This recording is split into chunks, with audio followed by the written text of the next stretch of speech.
Hey, fine people, how are y'all doing? Well, I hope.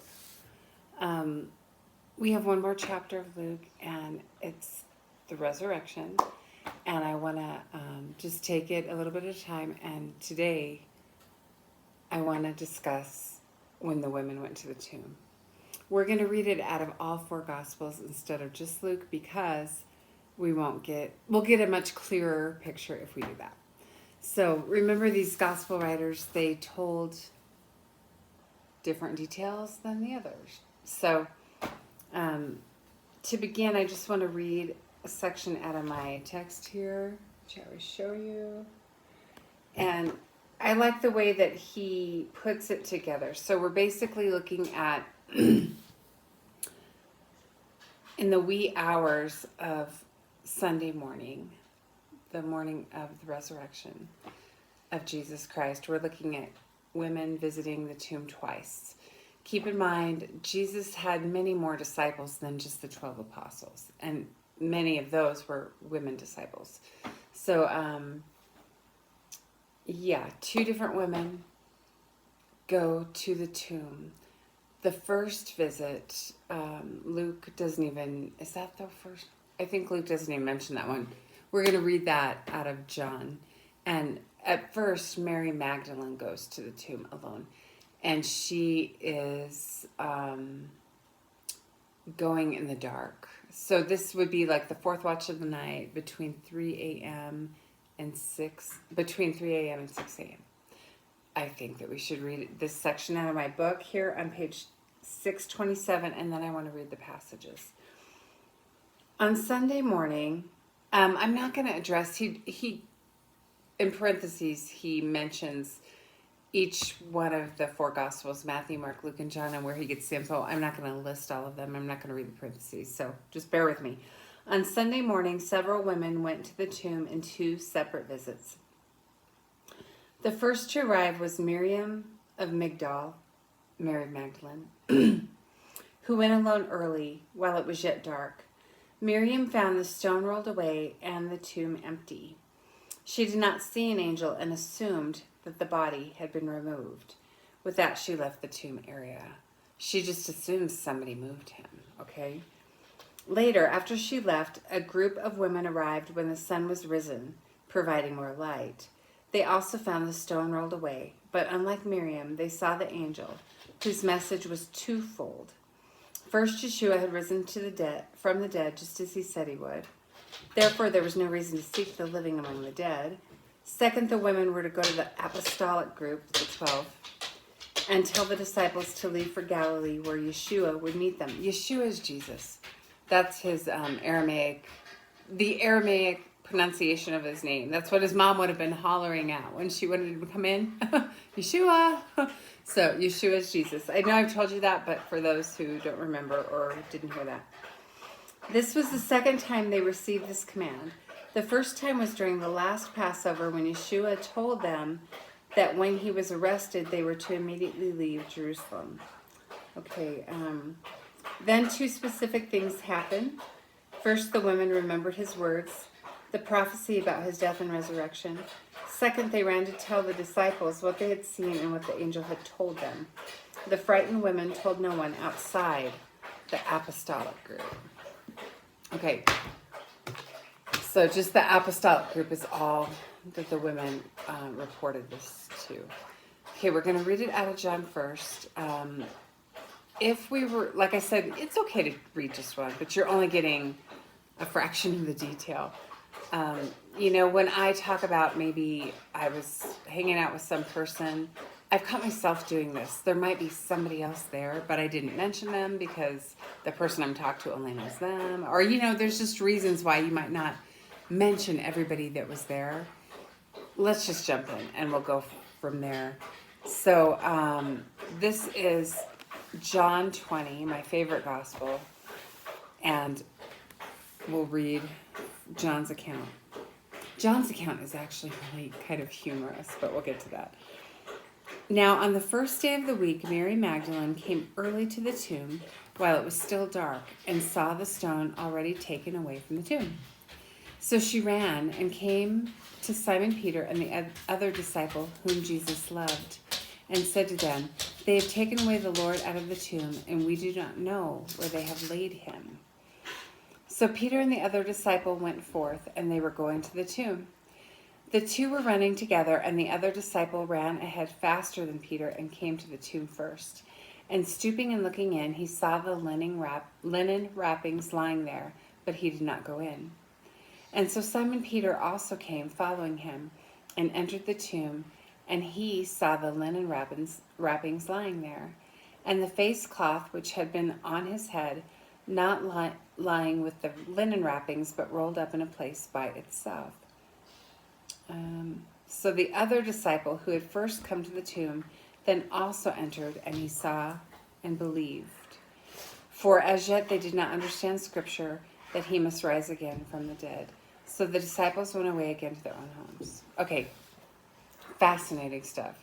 So Mary Magdalene, she comes in the dark, that fourth watch of the night, and she just can't stay away, I'm sure.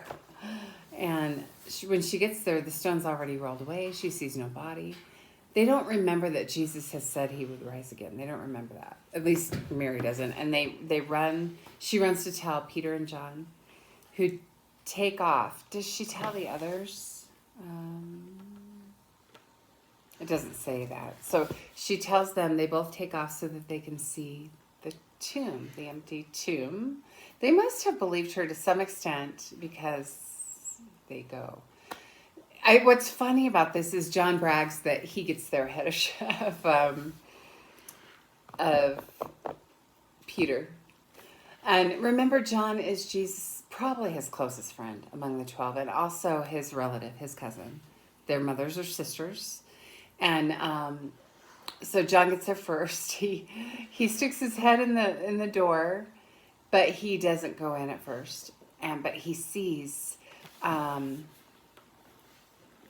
that the body's not there. He sees the linen wrappings.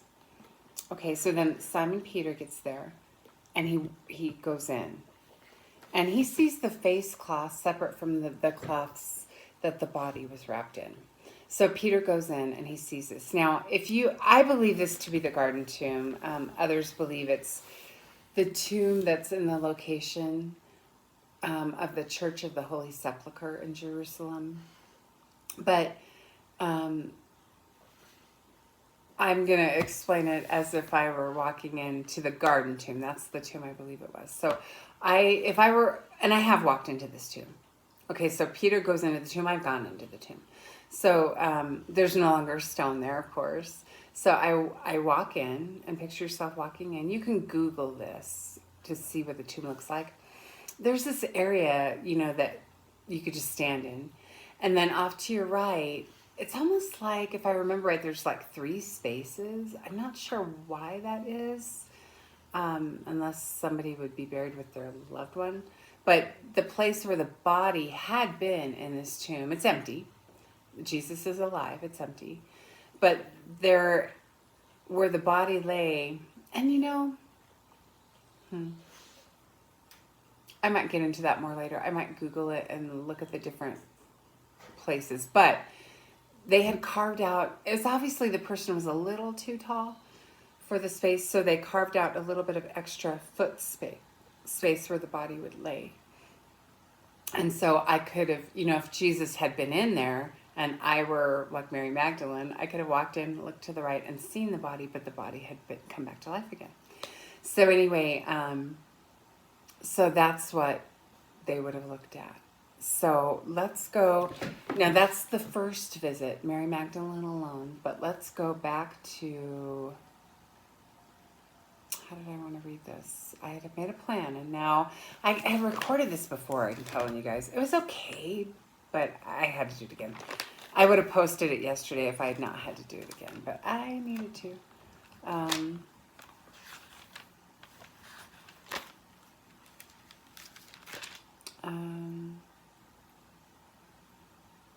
Sorry, I'm thinking, because I think I'm going to read it in possibly a different order than I did.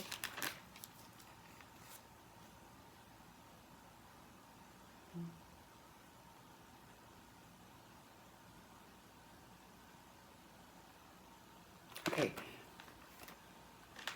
Sorry, guys.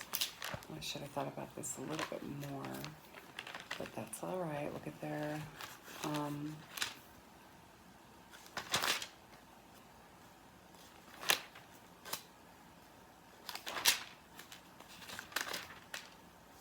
okay. Okay, I just read that about the first visit, just Mary alone, Mary Magdalene. But now I'm going to read from Luke and then our other accounts, Matthew and Mark, of the second visit of the women.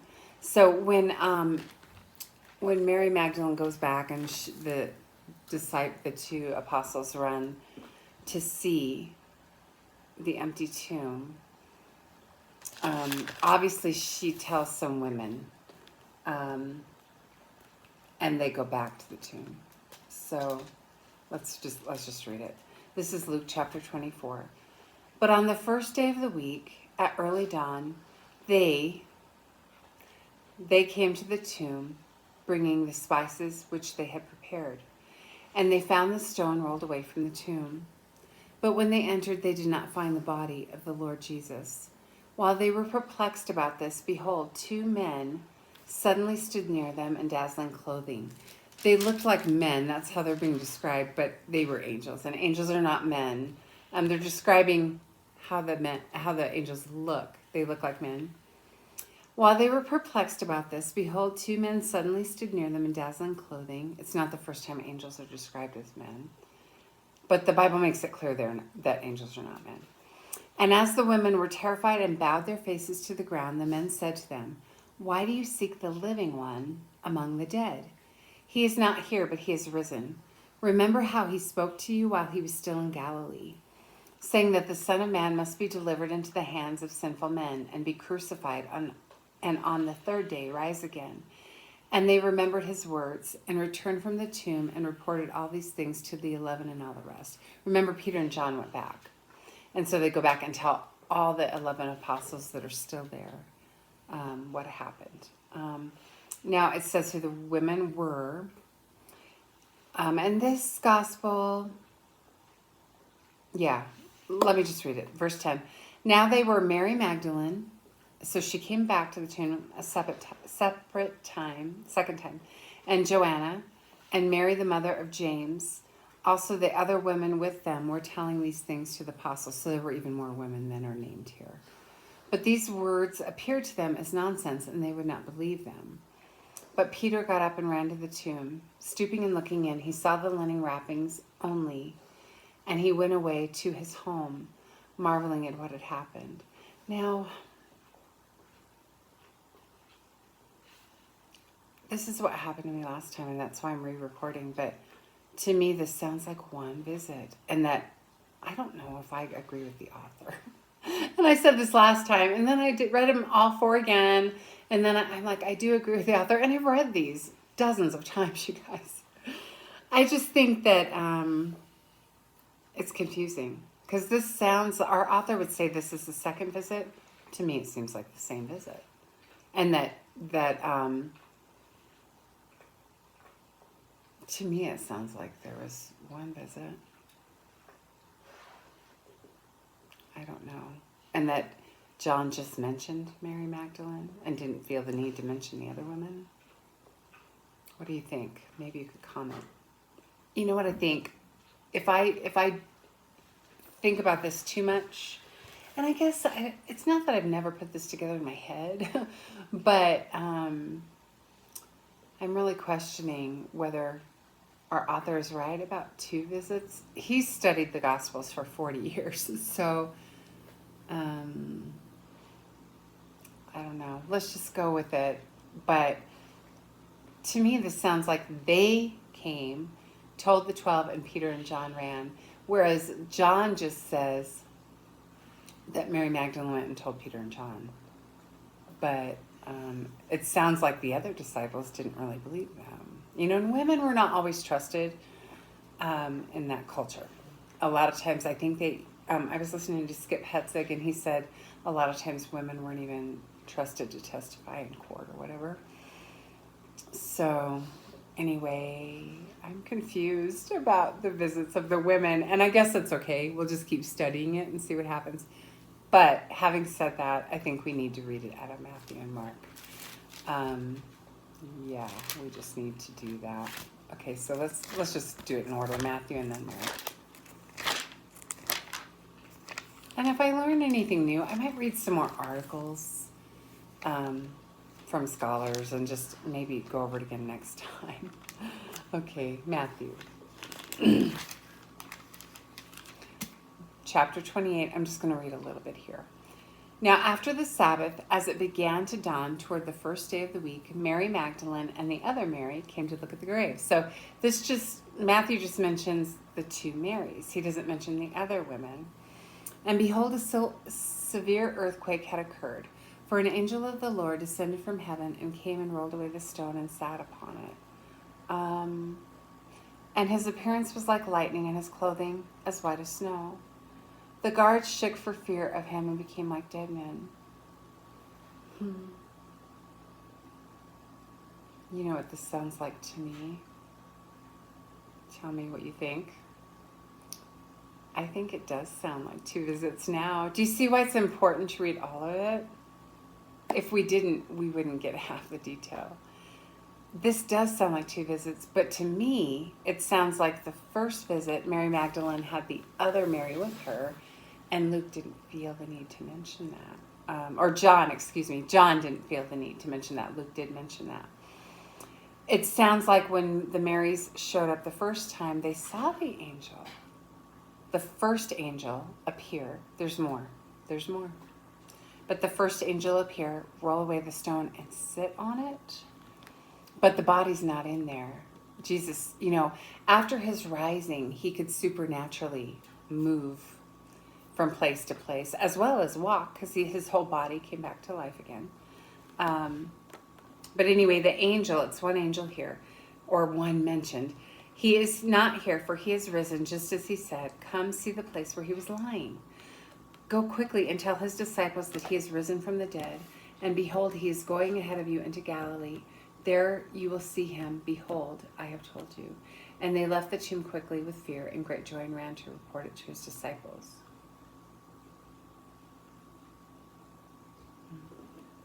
And behold, Jesus met them and greeted them, the women.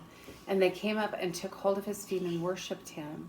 That's a beautiful sight, bowing down and worshiping him at his feet. Then Jesus said to them, do not be afraid. Go and take word to my brethren to leave for Galilee, and there they will see me. Anyway, fascinating stuff. But let me go on to Mark right quick. Hold on. And, as many times as I've studied this, which has been for years, I'm still a little confused as I read it again. And I thought I'd filmed it before, and then I had to reassess, and I thought I'd put it together in my mind, and now I'm like wondering if I'm really picturing it the way it was now too. But don't worry about being confused by things. Don't worry about that. Just keep studying. That's what I do. I just keep studying, and things do come together. Okay, now I'm going to read the Mark's account in chapter 16 of Mark. When the Sabbath was over, Mary Magdalene and Mary the mother of James and Salome, there's another woman that's being mentioned, brought spices so they might come and anoint him. Now our author says this is the second visit because, they needed the light, so it's a little bit later than Mary Magdalene's initial visit. Very early on the first day of the week, they came to the tomb when the sun had risen. Like the first visit mentioned she was in the dark. Here the sun had just risen. They were saying to one another, who will roll away the stone for us from the entrance of the tomb? Wow.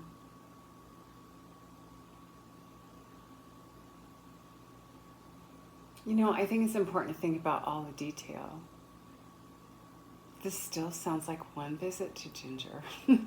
First it sounded like one, then it sounded like two. Now it sounds like one visit. Reason being, it might have been dark when they left, but here the sun is coming up. Because they're saying to one another, who will roll away the stone? On their way, they're saying, who will roll away the stone?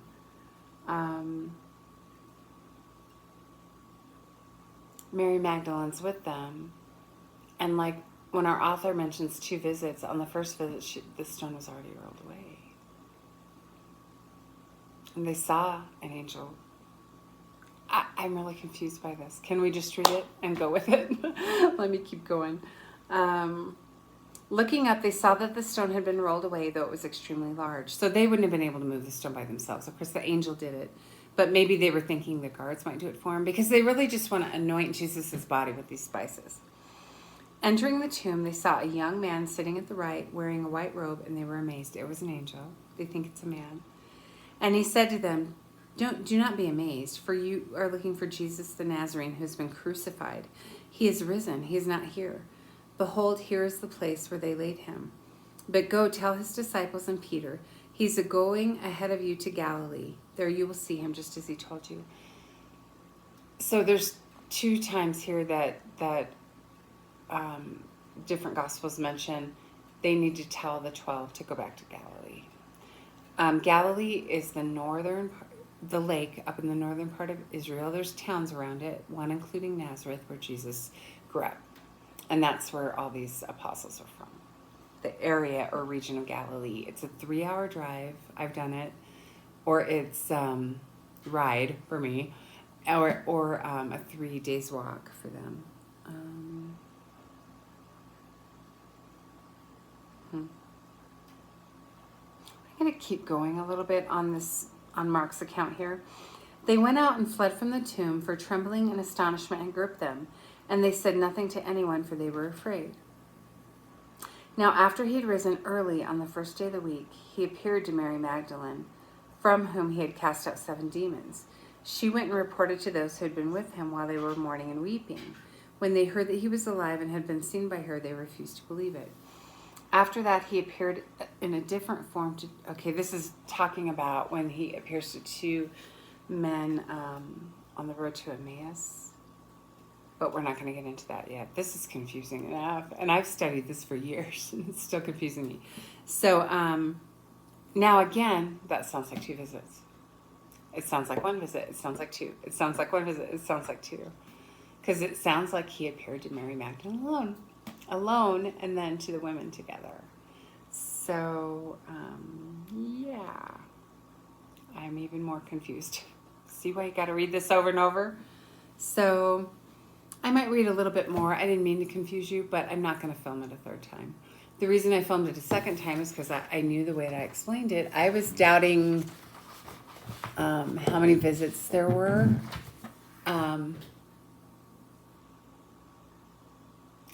And, I guess I could go back and forth. But, yeah. Even in just reading this to you, I'm going back between 1 and 2 visits. But at the end, having read all 4 accounts, I think it was 2. But the gospel writers are not giving us all the detail. And, this sounds bad, but I think it might have been clearer if the ladies had written it, even though this is Holy Spirit's inspired. So the Holy Spirit is giving us the information he wants us to have. And we can contemplate, I'll read more and study more and see if I can. Our author clearly, I read it before, he thinks it's 2 visits. And then, it probably was. So I hope that's not confusing to you. Keep a couple things in mind as we go through the week, and you can read what other people have to say about this, other pastors, other teachers, or listen to them. But when Jesus rose, it was his whole body, his physical body came back to life again, showing that he, being God, has life over sin, death, and the grave. So he doesn't only have authority over death and the grave for himself, but for us. But him coming back to life again shows that. So, Adam, when he sinned, he brought death into the world. When Jesus rose from the dead after he was crucified, it showed his power over death. And it also shows how we can have new life when we die if we put our trust in Jesus to save us from our sins. We have new life. After we die, we come back to life again and spend an eternity with God. Not everybody goes to heaven. Those who trust Jesus to save them from their sins fully. So, but when Jesus rose again, and we'll get into this later, his whole body rose. Not just his spirit, his whole body. So they're not seeing a ghost. They're seeing a man of flesh and bone. You know how they looked in and they saw the linen wrappings? That's because the body was then unwrapped. Okay? What else? You know, Jesus now, though, and we will learn this, even though he still has a physical body, he can supernaturally go from one place to another, and he can naturally go one place to another by walking. But we will learn a little bit more about that. And what else did I want to say? There are many proofs that his whole body rose from the dead, and I'll get into that later. But